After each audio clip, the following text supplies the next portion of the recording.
Acid rain. One of the most unexpected and radical effects of human pollution. This weather phenomenon occurs when non-metallic oxides mix with water vapor, resulting in the creation of a carbonic acid. This acid remains in vapor form until, much like water, it condenses, consolidates, and rains from the sky, hence the term acid rain. This effect can be seen in the reaction between nitrogen dioxide, also known as NO2, and water, also known as H2O, which together form nitric acid, also known as HNO3, and nitric oxide, also known as NO. This is just one example of how acid rain can form. However, there are many nonmetallic oxides, the most common of which is carbon dioxide. But it's not the only nonmetallic oxide. Others, such as nitric oxide, expressed as NO, sulfur dioxide, expressed as SO2, can also contribute to this effect. Now, the effects of acid rain start when it mixes with bases.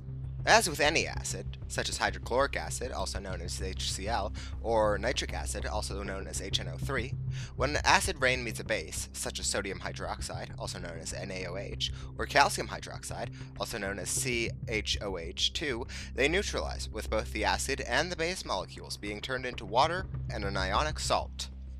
A common example of this reaction is when baking soda and vinegar combine to make water, carbon dioxide, and sodium acetate, which can be expressed with the equation NaHCO3 plus CH3COOH, making CO2 plus H2O plus CH3COONA. Yeah, I'll put that up on the screen for you. This, however, can have many adverse effects if these products are dispensed from the sky, as with acid rain. When the acidic liquid hits bases, particularly the common building material limestone, such a reaction neutralizes the structure, causing much of it to be eaten away. If it comes into contact with something that is not basic, such as iron beams, the acid will not be neutralized and instead will corrode what it has fallen on. But acid rain doesn't just affect humans and their structures, it can also have a big impact on wildlife. For example, if acid rain falls on patches of high vegetation, like forests or fields, it can saturate the soil and decrease the pH, which is quite vital for many plants to survive. A mass die-off of plants affects herbivores and may eventually make its way up the entire food chain. This can lead to serious impacts and even the destruction of many natural ecosystems.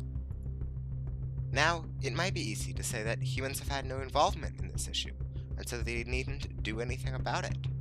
However, this would be both ignorant and irresponsible. A large number of the non-metallic oxides in our atmosphere today have been put there in one way or another by human activity. The most obvious example is carbon dioxide, also known as CO2. This greenhouse gas is released from the combustion reactions involving fossil fuels and other carbon sinks such as wood. Another example of a non-metal oxide produced by humans is nitrogen dioxide. This reddish-brown gas is often used in the production of fertilizers, and often is polluted into the surrounding areas. One final example of a non-metallic oxide that humanity is responsible for is nitrous oxide. Another greenhouse gas, this one has a wide array of uses, such as souping up cars, numbing pain during dental procedures, and the manufacture of fertilizer. All of these are notable pollutants on their own, but as non-metal oxides, their ability to create acid rain even furthers the destruction they can rain on the environment. So you might be wondering, are we just sitting by and letting this pollution wreak havoc on our planet? Of course not. Many governments and other organizations are doing what they can to minimize the potential damage of this pollution, such as the U.S. government's Clean Air Bill of 1990, which allowed many federal agencies to focus on air quality to minimize the amount of non-metallic oxides released into the atmosphere, as the earlier 1970 bill ignored these pollutants entirely. And while governments should indeed found such programs to minimize the pollution their country produces, some onus should also be placed on the companies that pollute the atmosphere. For example, the Canadian province of Ontario has a business tax, which charges corporations that release greenhouse gases into the atmosphere. It may be a good idea to extend these taxes to other pollutants, such as non-metallic oxides.